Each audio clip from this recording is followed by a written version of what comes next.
Before this whole disaster, I thought the biggest threat to my wedding was the seating chart. If you've never planned a wedding, let me save you some time. People always talk about trust, communication, and compromise. Nobody talks about the fact that a 48-year-old aunt you've met twice can become a geopolitical crisis because she refuses to sit within visual range of another aunt she has hated since 1997. Apparently, one borrowed casserole dish and a comment about curtains can start a family argument that lasts longer than some marriages. My name is Grant, I'm a lawyer, and 1 week before my wedding, I genuinely believed that family drama was the most stressful thing I'd be dealing with. I was wrong. Spectacularly wrong. The woman I was supposed to marry was Madeline. We'd been together for almost 4 years. We met through mutual friends, survived moving in together, survived assembling furniture from IKEA without ending the relationship, which honestly should qualify a couple for automatic marriage approval. Things weren't perfect. No relationship is. Madeline could spend 3 hours choosing a restaurant and then order the same thing she always ordered. I left cabinet doors open like they personally offended me. She watched reality shows and pretended they were social experiments. I watched courtroom documentaries and yelled at my television whenever somebody made an obviously terrible legal decision. We were normal. At least that's what I thought. The wedding was 7 days away. The deposits were paid. The venue was booked. Relatives were already arriving from different states. My mother had entered what I can only describe as her final wedding form. She called me 6 times a day. Not because she needed anything, just to verify that the wedding still existed. Meanwhile, Madeline was busy with final preparations and spending time with her bridesmaids. The bachelorette party was scheduled for Saturday night. I had absolutely no problem with it. Honestly, I encouraged it.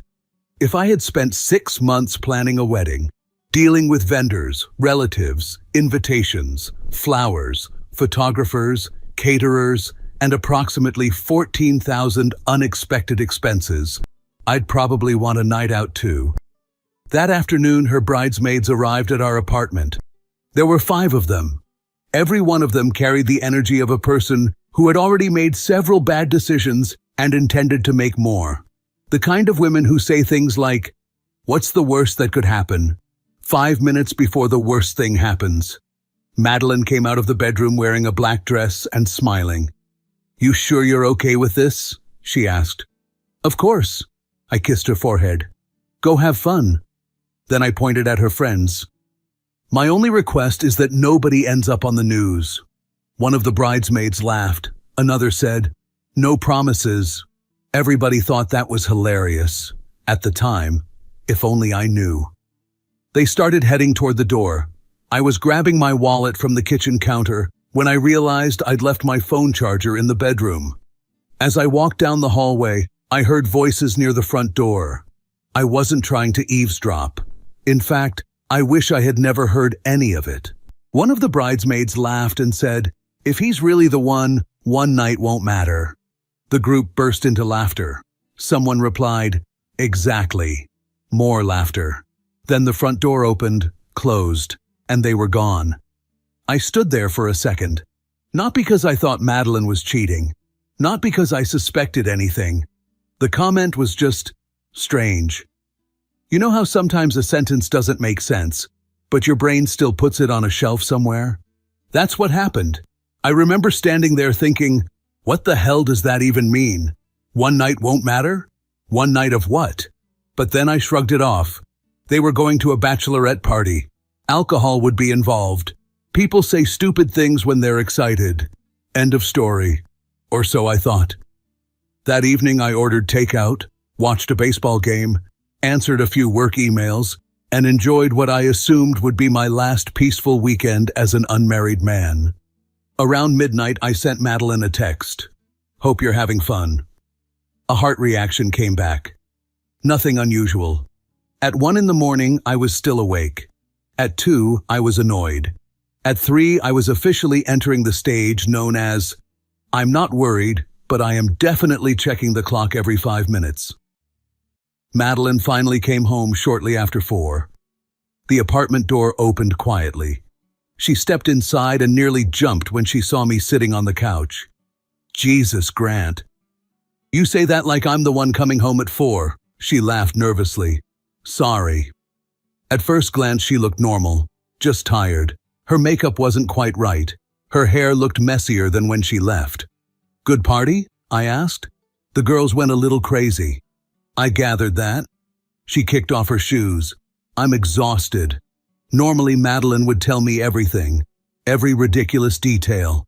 Who got drunk, who cried, who danced on a table, who started drama. That night she didn't. She gave short answers, almost rehearsed answers. Then she disappeared into the bathroom. I remember sitting there thinking she was probably just tired. That's all. Nothing more. A few minutes later she climbed into bed beside me. I rolled over. She kissed my cheek. Love you. Love you too. Simple. Normal. The end of an ordinary night.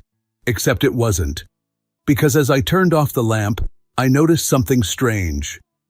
Madeline was lying on her side with her back to me. And for the first time in nearly 4 years together, she wouldn't look me in the eyes. The next few days were surprisingly normal. And looking back, that was probably the weirdest part. Madeline acted like everything was fine. She laughed. She talked about flower arrangements. She complained about relatives. She showed me photos of table decorations that all looked exactly the same to me.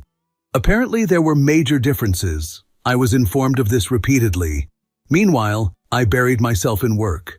Being a lawyer has one major advantage. When your personal life gets stressful, somebody else's problems are usually worse. A client was fighting over a business contract. Another was threatening to sue his neighbor over a fence. One guy spent nearly $20,000 arguing over a parking space.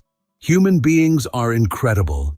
Give us intelligence, technology, and thousands of years of civilization, and we'll still end up fighting over 6 feet of concrete. By Wednesday afternoon, I had almost convinced myself I was overthinking the whole bachelorette party thing. Maybe I had imagined the tension. Maybe Madeline had simply been tired.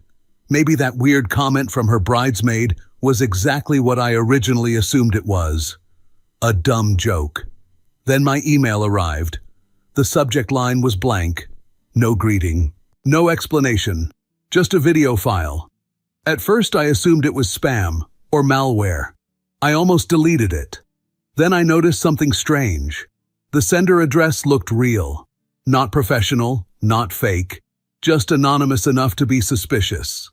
Curiosity won. I clicked the file. The video opened. For the first few seconds I had no idea what I was looking at.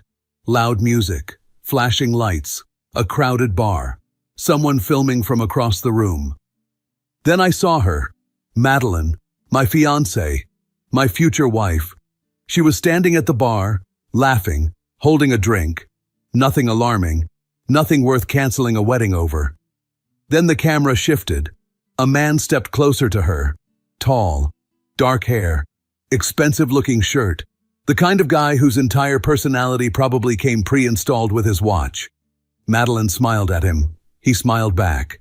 Still not great. Still not a disaster. Then the video continued. The distance between them kept shrinking. The touching became more casual, more familiar, far more comfortable than I was comfortable watching. My stomach started tightening, not because I had caught her doing something undeniable, but because I knew Madeline. I knew her body language. I knew her smile. I knew the difference between being polite and being interested. And she looked interested. Very interested. The video lasted less than 3 minutes. It felt much longer. When it ended, I sat there staring at my screen, waiting, almost expecting some explanation to magically appear. Nothing did. I played it again, then a third time, then a fourth. Every replay somehow made me feel worse. The lawyer part of my brain started working immediately. Lawyers love facts. Facts are simple. Facts don't care about feelings. Unfortunately, the facts weren't helping. The facts were, the woman in the video was Madeline. The man wasn't me. She looked very comfortable around him, And somebody wanted me to see it. Those were the facts. Everything else was speculation. That evening, I got home before she did. For the first time in years, I felt nervous waiting for her. The apartment door opened. Madeline walked in carrying shopping bags. "Hey, hey," she smiled, then paused. "You look serious. Occupational hazard. Lawyer joke?" "Lawyer joke." She laughed. Normally, I would have laughed too. Instead, I reached into my briefcase and handed her my phone. "What's this?" "Watch." The smile disappeared. She looked at the screen. The video started playing. For a few seconds, she didn't react. Then she froze. Not dramatically.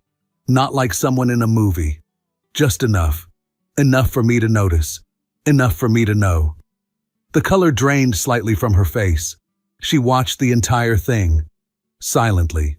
When it ended, she handed my phone back. The room became very quiet. Finally, she spoke. "Who sent you that?" "Interesting." "Not." "What is that?" "Not." "Where did you get this?" "Not." "Grant, this isn't what it looks like." Her first question was, "Who sent you that?" I felt something cold settle in my stomach. "That's your concern?" "Of course that's my concern." I shook my head. "My concern is why my fiancée is acting like she's on a date 3 days before our wedding." Her expression hardened. Immediately. Defensively. Like she'd already rehearsed this conversation. "Are you serious?" "Very." "It was a bachelorette party." "I can see that." "People were drinking." "I can see that too." She crossed her arms. Nothing happened. That sentence should have made me feel better. Instead, it somehow made me feel worse. Because she said it too quickly. Like she'd been waiting to say it. I stared at her. "Then why do you look nervous?" For the first time, she looked away. Only for a second. But it happened. Then came the sentence that changed everything. The sentence that, looking back, probably saved me from making the biggest mistake of my life. Madeline shrugged. Then she said, "Grant, that happened before the wedding." I frowned. She continued, "It doesn't count." For a moment, I genuinely thought I had misheard her.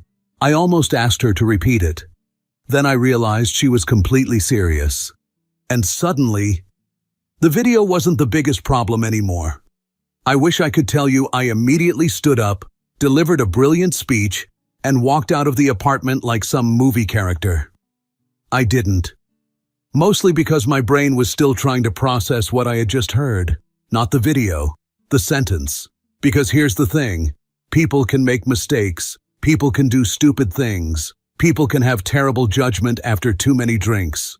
I understand all of that. What I couldn't understand was the logic.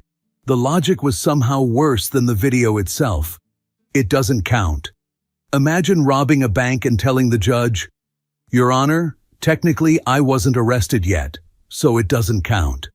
Imagine crashing a car and explaining to your insurance company, "The accident happened before I called you, so it doesn't count."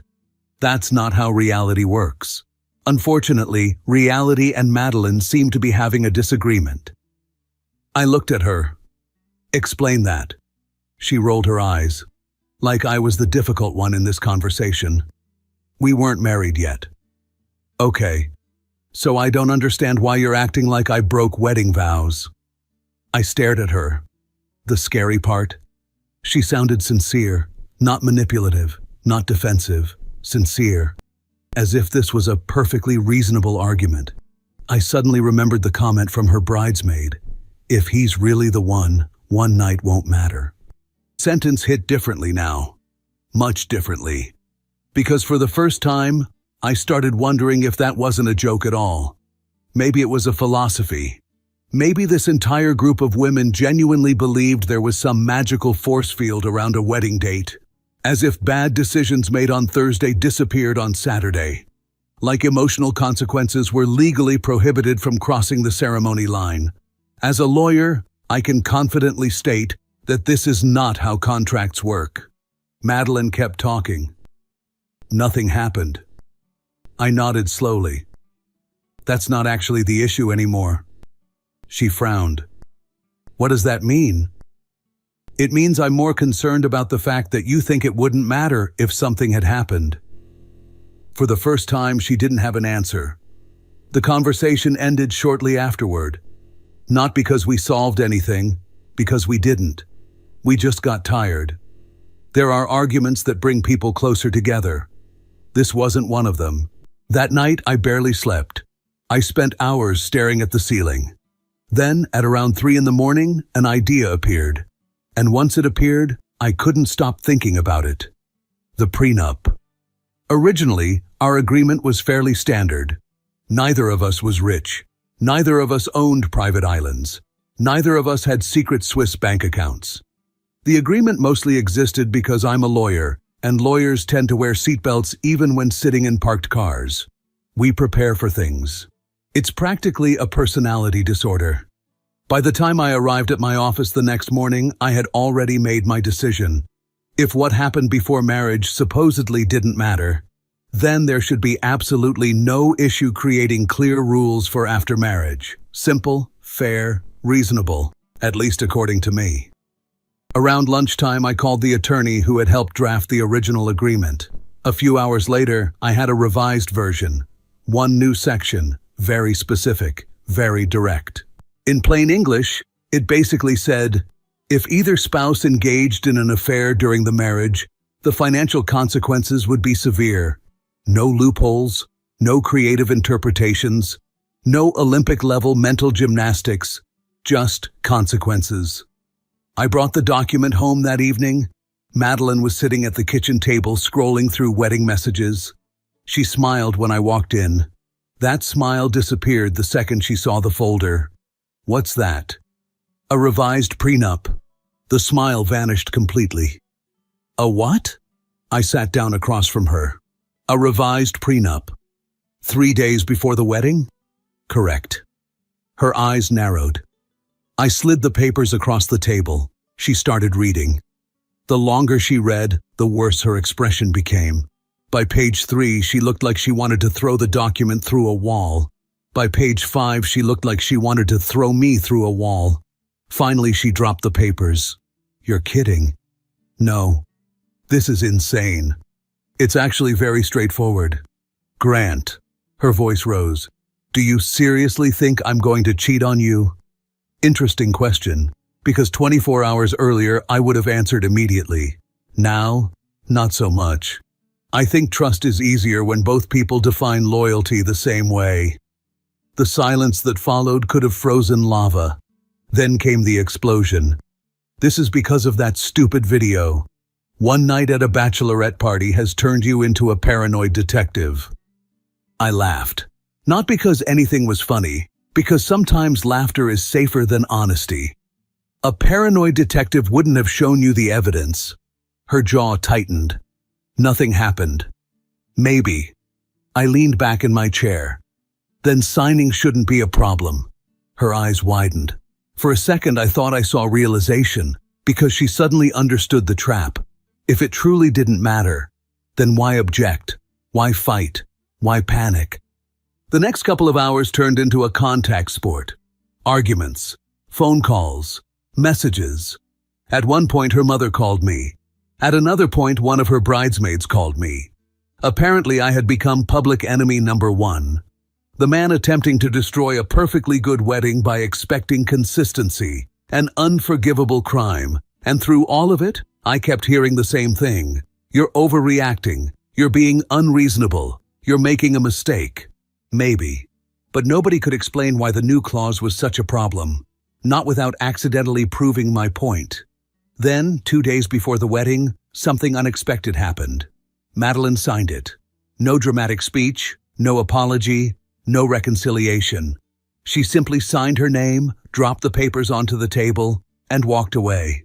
I should have felt relieved. Instead, for the first time since our engagement, I had the uncomfortable feeling that I was missing something. And I had no idea how right I was. The morning of the wedding felt strange.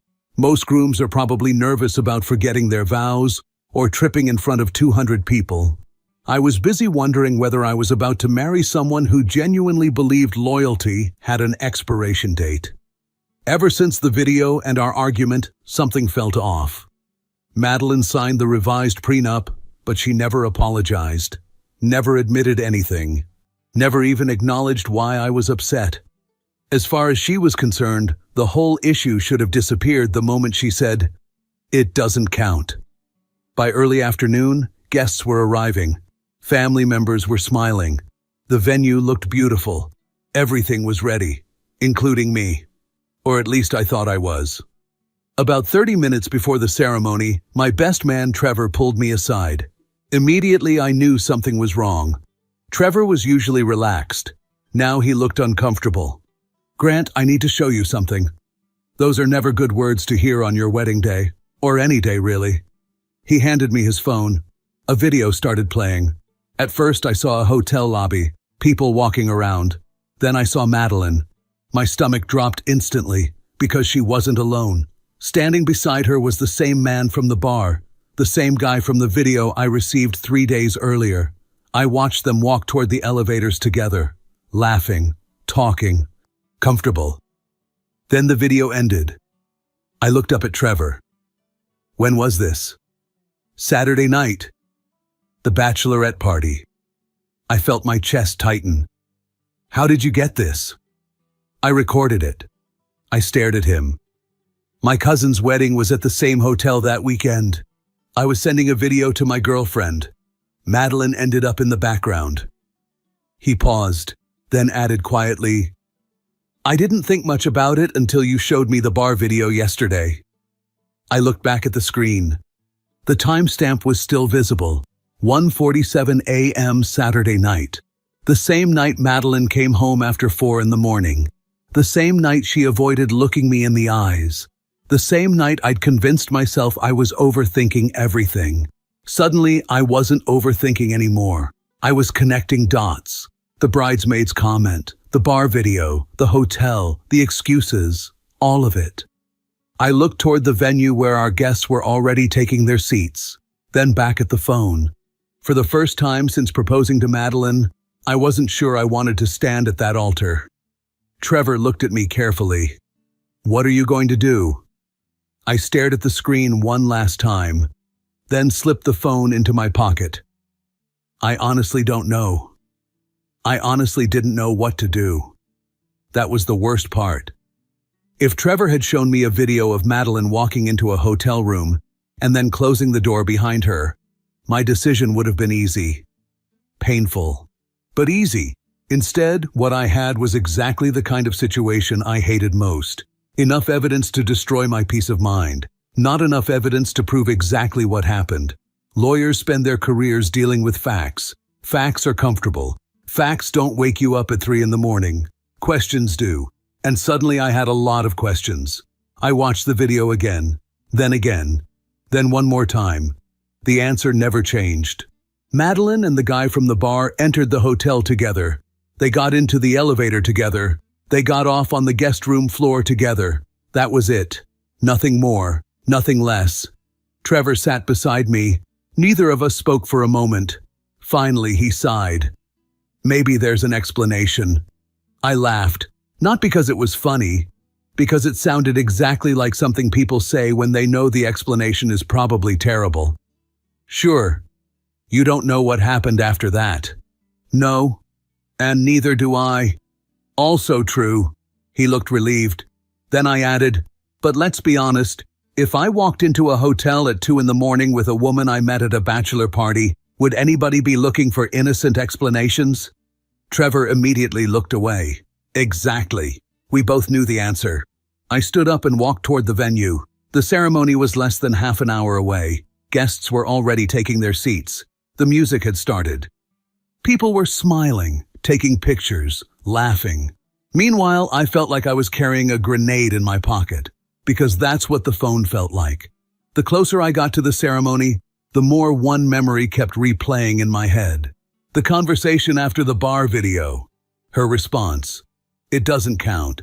That sentence bothered me more than anything, because innocent people usually defend their actions. I found myself wondering something I hadn't considered before. What if she'd already told herself a story? What if she'd convinced herself that whatever happened that night was acceptable because the wedding hadn't happened yet? People can justify almost anything if they try hard enough. I've seen it in court for years. Nobody wants to be the villain in their own story. They rewrite the rules instead. By the time I reached the groom's room, my stomach felt like concrete. A few minutes later, my mother came in. One look at her and I knew she could tell something was wrong. "Grant." "Mom, are you okay?" There it was. The question. The one I had been avoiding all day. Was I okay? No, not even remotely. But explaining that 5 minutes before a wedding seemed like a terrible idea. So I did what every emotionally healthy adult man does. I lied. "I'm fine." She studied me for several seconds, then nodded. I wasn't sure she believed me, but thankfully she let it go. After she left, I sat alone. The room suddenly felt very quiet. I looked at the clock. 15 minutes. 15 minutes until I either got married or destroyed an entire wedding. No pressure. I pulled out my phone. The hotel video, the bar video. I watched both again. The same guy, the same night, the same pattern. Then I noticed something, a detail I hadn't paid attention to before. In the hotel video, Madeline wasn't just following him. She touched his arm, briefly, naturally, the way people do when they're already comfortable with each other. It wasn't proof of anything, but it wasn't helping. I leaned back and closed my eyes, trying to be rational, trying to think like a lawyer, trying to think like a man who wasn't about to make one of the biggest decisions of his life. Then another memory surfaced. The prenup, the argument, the way she'd reacted. Not guilty, not ashamed, angry, as if I was the one who had broken something. And suddenly, a realization hit me. The videos weren't actually the biggest problem. The biggest problem was trust. Even if she somehow proved nothing happened in that hotel, even if she found the world's most innocent explanation, even if every suspicious detail had a reasonable answer, could I stand at that altar and honestly say I trusted her? The answer came immediately, and that scared me more than the videos, because for the first time since I'd proposed, the answer was no. A knock sounded on the door. The wedding coordinator smiled. "We're ready." 3 simple words. "We're ready." I almost laughed, because I was absolutely not ready. I adjusted my tie, took a deep breath, and followed her toward the ceremony.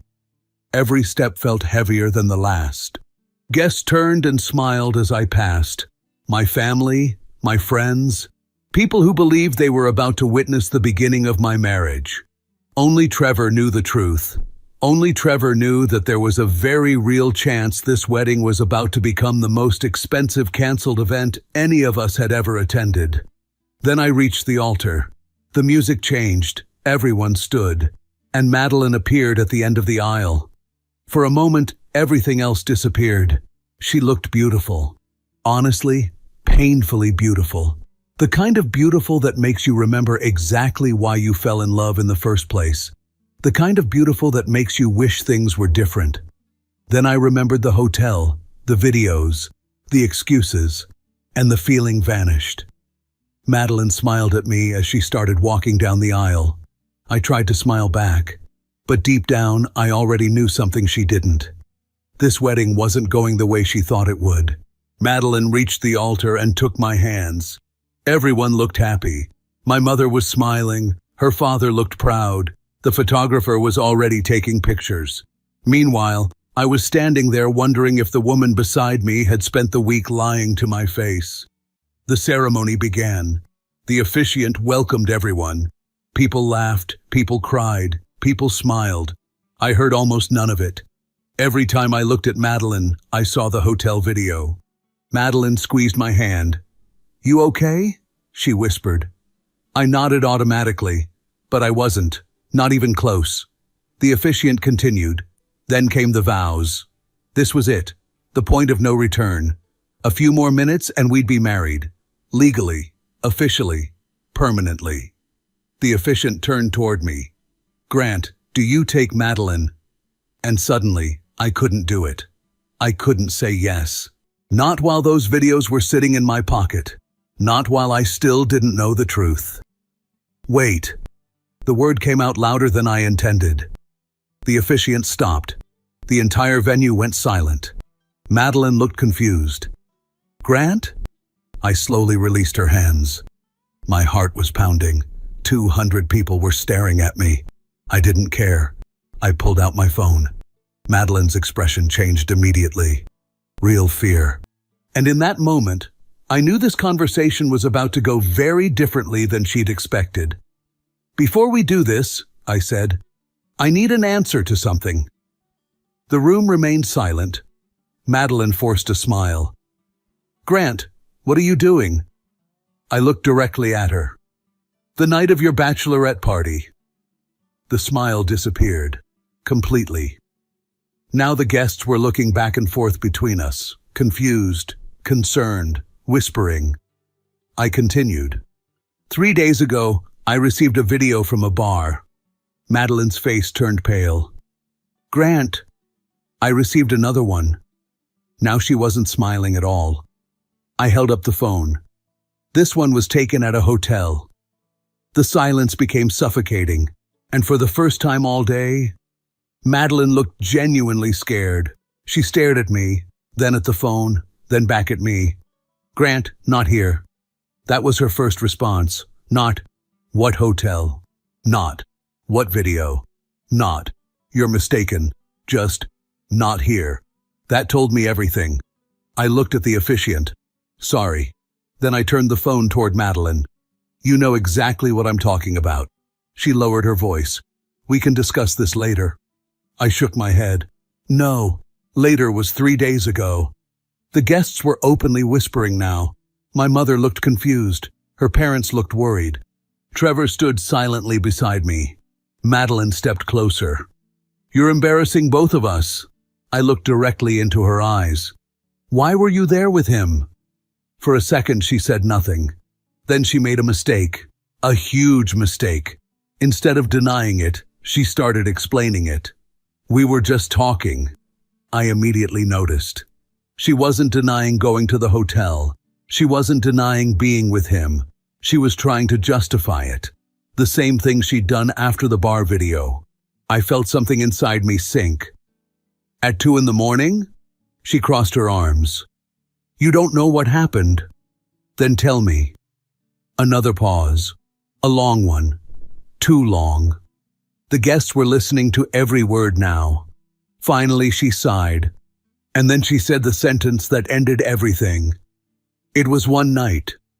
The room went completely silent. It meant nothing. I saw her mother close her eyes. Even she knew where this was going. Madeline looked directly at me, as if she genuinely expected me to understand. As far as I'm concerned, we weren't married yet. There it was. Again. The same logic. The same excuse. The same complete lack of understanding about why any of this mattered. I stared at her. "Are you serious?" She looked frustrated now, like I was being unreasonable. "It happened before the wedding." I couldn't believe what I was hearing, not because she had apparently gone to that hotel, because she still didn't understand the problem. Or maybe she did understand. Maybe she just didn't care. Either way, the result was the same. I slowly nodded. Then I looked around the room, at our families, at our friends, at the guests who had spent the entire day celebrating a marriage that no longer existed. Then I looked back at Madeline, and for the first time all week, I felt calm. Because the decision was finally obvious. I took the wedding ring, the one I had been planning to put on in the next few minutes, and placed it on the table beside the officiant. Madeline's eyes widened. "Grant," I shook my head. "No. You can't be serious." "Oh, I'm serious." I looked directly at her. "I can forgive mistakes." Her expression changed slightly. "Hope." For one brief second, I saw hope. Then I finished the sentence. "But I can't marry someone who thinks loyalty starts on a calendar date." I took a step back. Maybe I wasn't your husband yet. The room was so quiet I could hear people breathing. But you were supposed to be my wife. Madeline opened her mouth. I didn't let her speak. Goodbye, Madeline. Then I turned around and walked away. The strange thing was that I expected someone to stop me. I expected shouting, arguments, maybe even someone grabbing my arm and telling me I was making a mistake. None of that happened. As I walked down the aisle, people simply moved aside. A few guests looked shocked. A few looked angry. Most just looked confused. Behind me, I heard voices starting to rise. Then several voices at once. Then chaos. But I didn't turn around. I was done. Outside the venue, Trevor caught up with me. For a few seconds, neither of us said anything. Then he handed me my car keys. You okay? No. Fair. That was probably the most honest conversation I'd had all week. A few minutes later, my phone started exploding. Calls, texts, voicemails, Madeline, then her mother, then one of her bridesmaids, then Madeline again. I ignored all of them. I drove home, walked into an apartment that was still filled with wedding decorations, and for the first time all week, I sat down in complete silence. No excuses, no arguments, no videos, no explanations, just silence.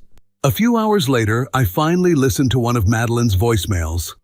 Grant, please call me. The next one sounded less emotional, more frustrated. Then another. Every message had the same theme. I was overreacting. I was throwing away 4 years. I was letting one night destroy everything. What I never heard was, I'm sorry. That part never came. Over the following weeks, reality started cleaning up the mess. Vendors got paid, deposits were lost, guests went home. Families picked sides. A few people thought I did the right thing. A few people thought I was crazy. I honestly didn't care. One thing did surprise me, though.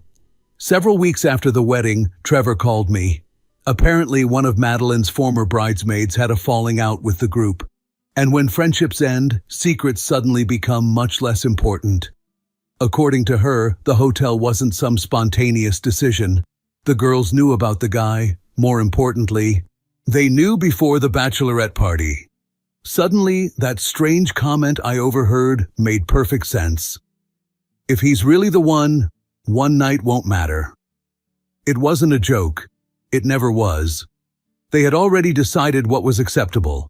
They just forgot to ask me. As for Madeline, I heard bits and pieces through mutual friends. At first, she blamed me. Then she blamed Trevor. Then she blamed the bridesmaids. Eventually, she ran out of people to blame. I never called. She eventually stopped trying, and that was that. 4 years together. Gone. Sometimes people ask if I regret walking away. The answer is simple. No. Because weddings aren't promises. They're confirmations. The promise is supposed to happen before the wedding, not after it. And if someone needs a ceremony before they start acting loyal, they're probably not ready for marriage. The funniest part? The most expensive divorce of my life turned out to be the one I never had. And after seeing how close I came to marrying Madeline, that lost wedding deposit feels like the best investment I've ever made. If you felt this story hit hard, drop a like, subscribe for more, and share your thoughts in the comments. Your support keeps Steelheart beating.